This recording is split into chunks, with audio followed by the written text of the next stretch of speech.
was actually alright, wasn't it? Like, hello everyone, this is CJNovo92 and today we're back for another brand new video and we're actually here to talk about away performance. It was actually pretty good. Now granted we didn't win this game or anything like that, and I'm certainly not going to go over the top and be overly buzzed about this and this. There's still a lot of things that upset me for the game of football, but going into it, all week we've had the exact same conversation point. Has our manager got the crown jewels to drop Tavernier out that starting 11 despite it being a tough away day in Europe versus a side and a location that we have never won in before? Has he got the balls to make the decision that has to be made? Well, ladies and gentlemen, he did it. He bombed Tavernier out there. He dropped his captain ahead of this game that needed to be dropped. If you watched the preview video, we obviously spoke about that great length for about 6 or 7 minutes of that preview video. He'd done that. I thought the decision making was spot on for the manager, and what a surprise. The performance was actually much better, as well as we weren't carrying dead weight or players, or too many players I should say, playing poorly. As I know there'll be a certain other one that was in the starting 11 that were frustrated. A lot of us, myself included, with the chances that he missed, but considering what we've got available, where we are as a team, Dessers was always going to be playing in this game. But I take the misses away, I look at my side going into there, considering how we're playing, how we're looking versus Olympiacos side that again is a very dangerous side to play, especially at home. They just won the Conference League 5-6 months ago. They pumped the likes of Aston Villa, they beat Fiorentina in the final. There's players in there that has been competitive and very good in European football, and 5 months later we go to their gaff where again they're very good and by far be the better side, and actually leave the ground and leave the game disappointed we didn't collect all 3 points. So I'd actually say based on that, I'm pretty damn happy and, dare I say, encouraged by what I saw, especially with the decision making before the game and the players responding to that. And I think that there actually gives me to my first talking point, and maybe my main talking point that's going to be heavily spoken about throughout this game recap, and that's going to be the fact again that Sterling started ahead of Tavernier, which was the correct decision. Now again, it should have happened a hell of a lot earlier than it did, but it's finally happened now, and what a difference just like that. You could see it right away within 2 minutes. Olympiacos attacked down the right hand side of Rangers, tried to get after. They put Martins in there using his pace. They were expecting to be coming up against James Henry, Tavernier, and Sterling put him in absolute handcuffs so badly that someone that cost such a ridiculous amount of money not too long ago was caught in a boot, the grunt, kicking the grass, throwing his arms up, bitching to his own fans because he couldn't get a sniff of the football as he was locked in the old Sterling penitentiary. He was actually locked down so badly at the start of the second half, he went away and scurried away to the other side of the park, and that's such an important statement to say. I'm talking about the right back spot of Rangers locking down a fast winger so badly he needs to go to the other side of the park because he's no getting a sniff. If you're wondering how it looked, if you missed the game or you're working or you had family commitments, you want to know how Sterling did, there it's right there. We were as strong defensively at right back as we have been at any other position we've been this season, and possibly for a very, very long time. That's the difference Sterling made, and I would say for every minute that man was on the park the day, he was the clear man of the match. He was bullying, he was powerful, he was getting stuck in, he was winning everything, he was cutting out several balls into the mixer, he was got some big interceptions, he was winning some important headers, and on the other side he created a major opportunity that should have saw a goal from Cyril Dessers, and you will hear about that more as we get to the game recap. You'll hear more of what Sterling did, but if you need a brief little summary as this has gone up pretty late tonight, what did I think about Dujon Sterling's first start this season at the right back position? I thought he was excellent. I've had a taste now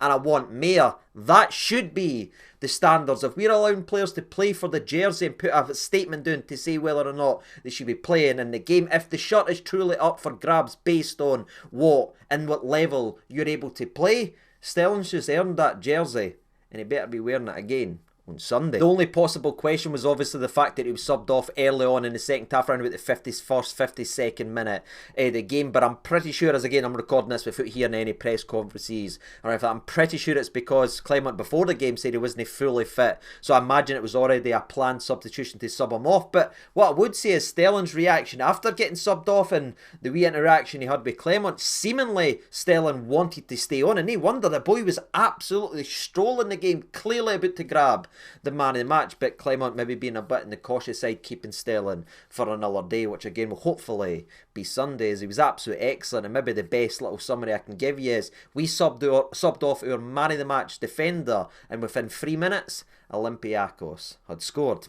It shows you the levels, and Sterling, excellent. The other two players that I want to mention very, very briefly before we get to the game recap, because you hear the rest of the players that deserve some praise as well, is again, this was a very encouraging performance as a side. But I want to talk about Raskin and Barron. I feel like I need to mention both of them at the exact same time rather than picking one out then speaking about the other, because it just felt like they were just two pals on the park just playing football with each other, you know what I mean, chasing everything down, getting stuck in. They might not be perfect on the ball, right? Sometimes they might give it away. I thought Barron was actually really good in the ball today. It was more Raskin a couple times with his slack passing, right? But in general, they might not be perfect on the ball, but see what they give you off it, the energy, the drive, they're running themselves into the ground every minute there on the park. What a difference that makes to a side, especially a midfield that's felt lifeless and overrun for numerous years now in a Rangers jersey. They've come in there and added real energy and real pace and just working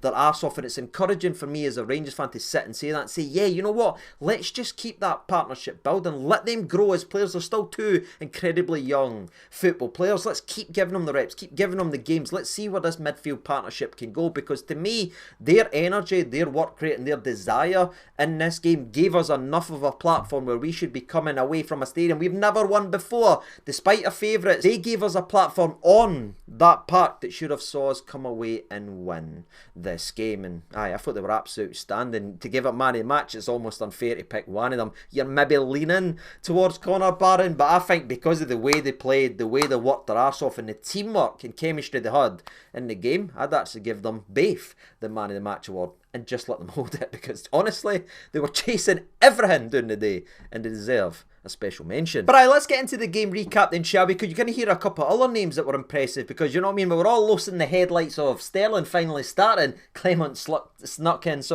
Big Robin proper, so we can speak about that at several points. And even from the positivity point of view, I thought Czerny was great today as well, and one of the players that was at least a bit of a spark in this match. But the game started off with Olympiacos again going after the right hand side. They were clearly well scouting this Rangers side, going after that right away, trying to test it. But again, Tav wasn't playing, Sterling was in, and you saw it right away. They went, this isn't what we were promised. This isn't what I was told. To Sterling twice, 1-2 vital interceptions. One of them actually recovering from a slack Raskin pass to get all the way back, win it defensively, and annoy him where he's blocked the cross. You're thinking, right, that's positive. That's good play. Can we keep building up now? It's clearly we've nullified them and ripped up whatever their plan A was going to be, which was probably just have Martins run at Tav all day. And as we started to find our feet in the game, Sterling actually showed he's not just a defensive player, as he hit a wonderful long searching through ball down to Dessers, beating that line. Exactly what we spoke about in yesterday's preview video with Carmelo and everything like that. The guys that are in there at the back line for Olympiacos are big, are strong, but if you get them running, you can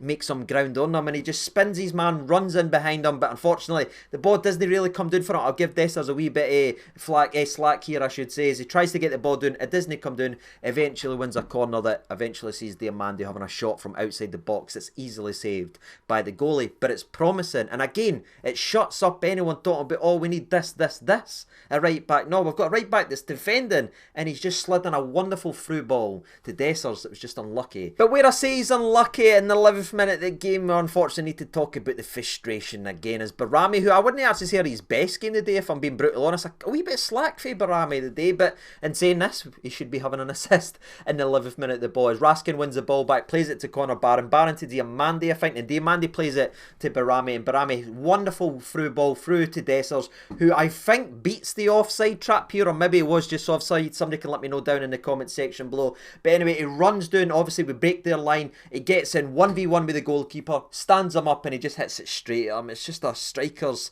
finish that's got very little confidence or belief. Maybe he thought he was offside, maybe he knew he was offside. People can say what they want, but even after the play stopped, the referee didn't stop the play. They actually allowed Olympiacos to go and counter, and they ended up winning their own corner kick for it. So I don't know if that was offside or no, but that is a chance that Dessers should be scoring anyway. Barami should have an assist, whether or not VAR was going to eventually chop it off. The ref and Elino didn't think it was offside, and I'm not 100% sure Dessers did either. I just think it's a bad finish. But picking up directly from that, do you remember how I talked about how they ended up winning a corner kick? Do you know what actually happened in that phase of play where Dessers missed a 1v1? Bang, bang, bang, comes all the way down the left-hand side. It's a bit slack here as I think Jeffrey gets caught on the ball, ends up getting played in behind. The ball gets zipped across to the back post. Now, you've heard this story before. You know how this one actually ends, but you know, a right back, come here, come here.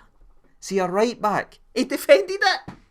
He watched the ball come in, he tracked his man, and he kicked it away. That went off the player and then eventually went out for a corner kick. But see, at the same time, there was tears in my eyes 11, 12 minutes into this game because I've just watched a right back for Rangers actually cut out a low-driven cross and mark his man. What is this? And I dare say, because of the defensive strength, especially in the wide areas, it started to turn the crowd a little bit. It's always hostile, but instead of being aimed at us, it started to aim at their own players as they were frustrated in the first 15 minutes, as it was mostly a comfortable game for Rangers, especially in the next minute of football where we get the ball down. Raskin and Barron winning the ball back again. The ball ends up coming back to Proper. Proper hits a fantastic long through ball to Dujon Stellan, who gets up and beats the fullback, nods one down to Czerny. Czerny, then gets his head up, picks out Dessers in the middle, 7-8 yards out. Dessers' shot is saved as he hits it straight at the old goalie, and that there is a massive chance. And I know it's not a sitter and it's not an open goal if you look at it that way, but that is a chance you need to take at this level, especially if you want to go ahead and win games. And it's a chance we've seen come many times to Dessers, but he's just no go to it. He's just no able to take it again as he hits it straight at the old goalie. And you're sitting there 20 minutes away to Olympiacos, again in a team or a place we have not won before, and we're sitting saying we genuinely should be 2-0 up right now. The only thing that's stopping us from being 2-0 up in the first 20 minutes of a tough away day, especially against a tough side that is the Conference League current champions, dare I say, is the fact that we have a striker that can't take clear goal scoring opportunities. You know, the exact same position we've been for the last 4-5 years that we've just not addressed and brought someone in. Or we did have someone in, his name was Chola, but we chucked him at the door because he never ran the channels. Michael Beale. But again, that was all in the first 20 minutes. What came after that was again some good defending from Stellan as he stops 2 attacks down the right hand side and again just continues to build the frustration from the hostile crowd and really wind up Martins, who again was just spitting the dummy, going crazy. And it's just nice to see us have that type of performance, because again, we as a fan base are usually the winger that's getting frustrated as he's getting manhandled by the fullback, or we're watching a guy have a career day again versus ours. I actually just watched us bully him down, so he wasn't even focused on the game the rest of that first half. Please go back and watch it. Watch his movement, watch his runs, watch the way he was actually playing. His head was gone for a large part of that first half, and again it's because Stellan just bullied him to absolute bits. The only chance that he really had was actually when Suter was closing in on him and he had a shot from outside the box that went wide. That was pretty much it for Martins. Again, a guy that was worth all that moolah just shut down completely, and that was sort of it from the defensive point of view again. But from the attacking point of view, we did have a couple of half opportunities. One of them with Czerny, gets on the ball, beats a couple of people, has a shot that's maybe easily saved by the goalies. It's low and hard for about 25 yards out, and the only other chance I think we actually really have in the first half was from a Barami corner as he puts it right in the money, and Suter really needs to get this on target because the goalie's flapped at it. He's up early. Again, it might not be a clear goal scoring opportunity, but when your goalie's on your arse and your big centre forward's up, he just needs to hit that on target. He's probably bursting in the back of net, but big Soapy can't get the header in it. But again, that was really it for the first half, and honestly, even though it was 0-0, even though I'd seen 2 chances missed, I was actually really happy because, again, this is a good side. Didn't let anybody talk it down. Whenever we broke it down, yesterday, how well that his side plays at home. This is a side that scudded Braga 3-0. Again, the teams we've already mentioned in terms of their way of beating the Conference League, this is a good side. And we absolutely manhandled them in the first half and created major opportunities. And to take that further is, remember how poor we've been playing, how negative it's felt, how tough it's been to watch this team. We just took it to another level today, and I think, again, that might be because you're seeing the likes of Sterling come in now. Players are starting to realise, shit, I better start playing here, I'm going to get dropped. And especially I thought the heartbeat came for the 2 centre midfielders that just set it. And again, that energy and work rate is infectious. Laziness spreads in a team, absolutely. But do you know what else does? Hard work like that. And I was really happy in the first half. All I want to see was Mayer the exact same, and unfortunately I didn't really get that as Sterling came off around about the 51st, 52nd minute. And again, I am filming this before I've heard press conferences because I never like to listen to them before I film, and that's why I didn't do it. Even when I'm travelling back for the games, I actively avoid it because I want my thoughts on this channel to be me. I didn't want to hear something and that goes into the old cerebellum, sits in the subconscious, and I end up saying the same stuff. So I don't know if Sterling is injured or re-injured, son, and if he is, this is all not making any sense, and I do apologise. I will be the ease down in the comments section below. But again, for me, I think we're just being too overly cautious with him because of the way Sterling actually responded to Clement, as he looked very frustrated about coming off and didn't look happy about coming off. And again, no wonder, as he was clearly the best player on the park. But I guess the biggest talking point in the substitution isn't the fact we're subbing off our man of the match, it's the fact that Tavernier wasn't the one brought on. It was actually Nana coming in for the right back spot. And again, this is what's needed now for this club to move forward. Thank you, Phil, for finally starting to do it. Again, this is what I've been wanting to see, making the big decisions, putting this club first over individuals. And Nana came in and played pretty well as well, despite the fact that obviously they score off in a couple minutes of this Sterling substitution, as it's a long ball in behind it. It was actually nearly, unfortunately, a carbon copy of what we spoke about in the preview video. You've got Chiquinho running in, making that run from the 10 position in behind the defence. We talked about Connor Barron, needing to stick with him. Barron, for the first time and the only time really in the game, he just loses him in the run. Propper's then got to take charge. He doesn't. Chiquinho headers it back in to El Kaabi, and Kaabi just turns around and hits it on a sort of no-look scissor volley type thing and just puts it in the bread basket. And that is a painful little difference, and that is maybe the perfect summary in a way to summarise this game of football. Is it was a game that finished 1-1 where a clinical finisher grabbed a point for the opposition. We should have won it, but we missed our chances. We had 3 opportunities for our centre forward. He only took one of them. Olympiacos had one, and that's what they leave with 1 point in the old back. And that spin round volley in to the top bin, where again Suter's maybe too far back. If you want to start getting overly critical, it's just one of those things that's going to punish you at this level. It's good movement for Chiquinho, and it's a fantastic finish, and it's 1-0. And it felt like a sucker punch, because again, that was their first shot on target. That was the first time they mustered anything really going forward and hit the back of the nets. It's a cruel game. But what I love is the way we responded in the game of football. And it wasn't just the goal, which obviously comes in a couple minutes time, but we get back on the ball, we start winning it, despite the crowd being up, despite Olympiacos feeling good about themselves. What happened?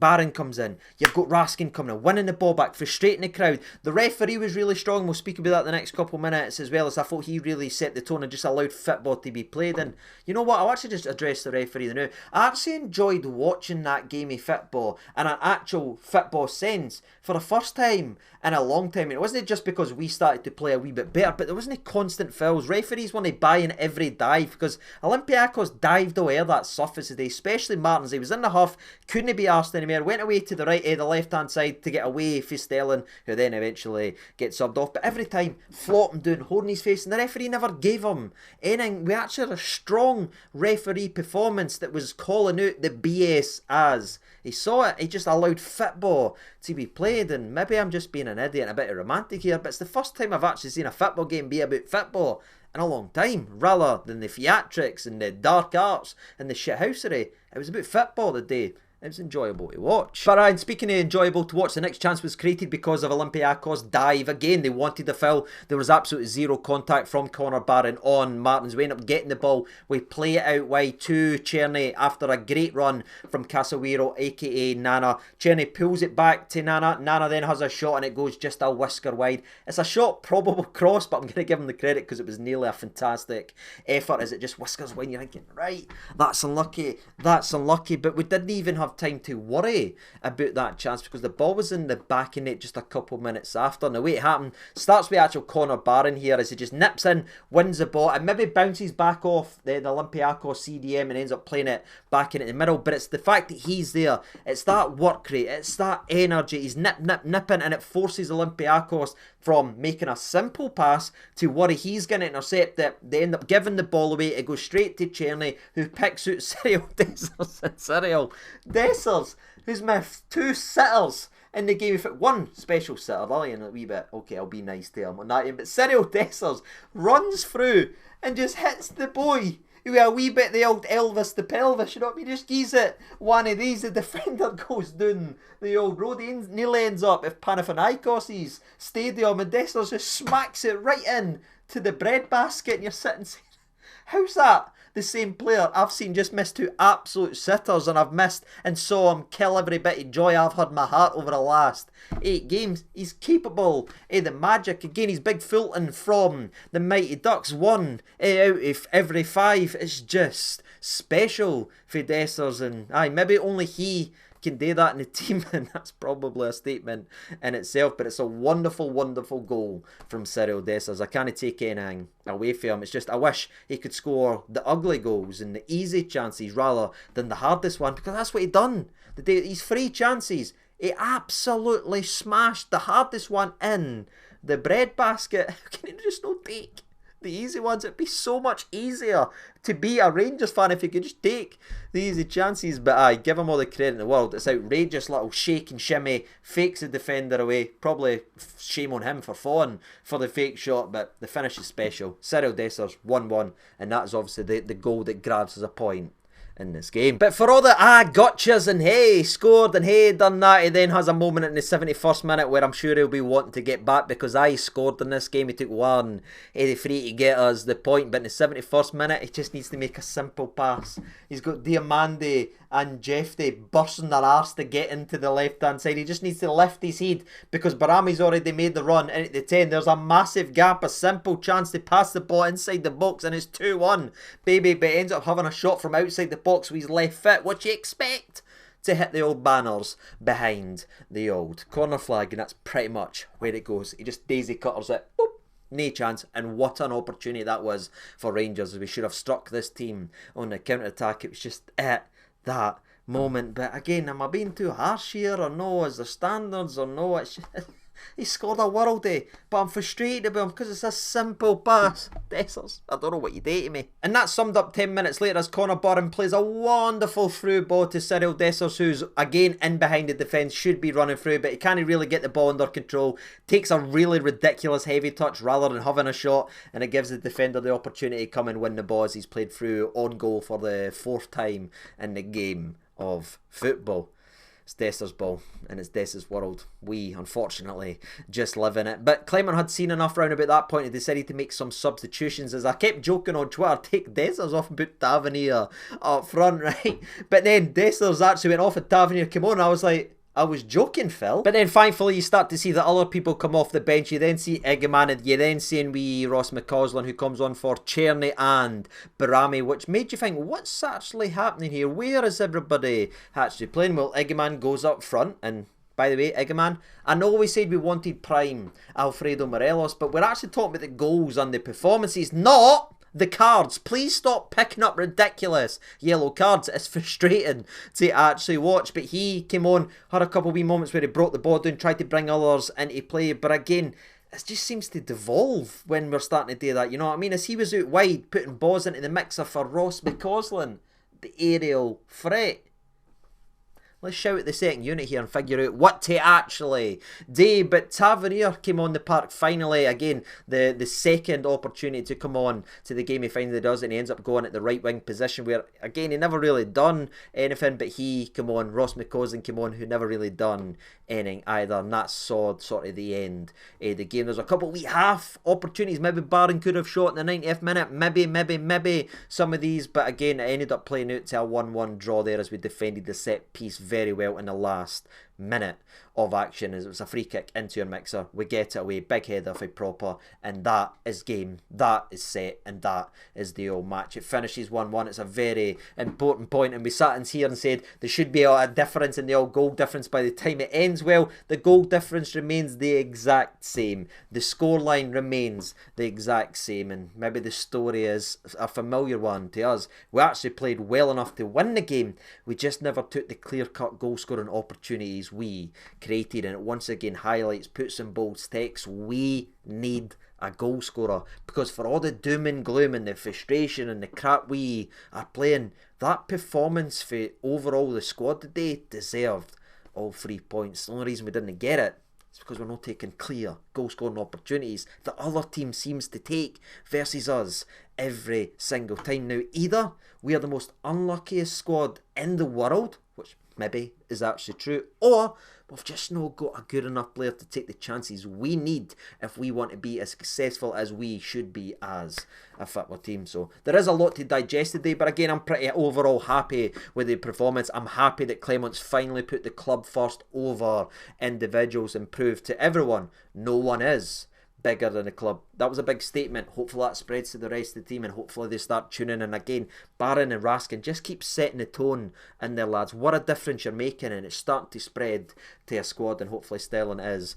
alright to go for Sunday, because he certainly put a marker down and he's won that shot for me. What about you? Let me know your thoughts and opinions down there in the old comment section below, and as always, I've been CJ92. Thank you so much for watching. All the best, and bye bye.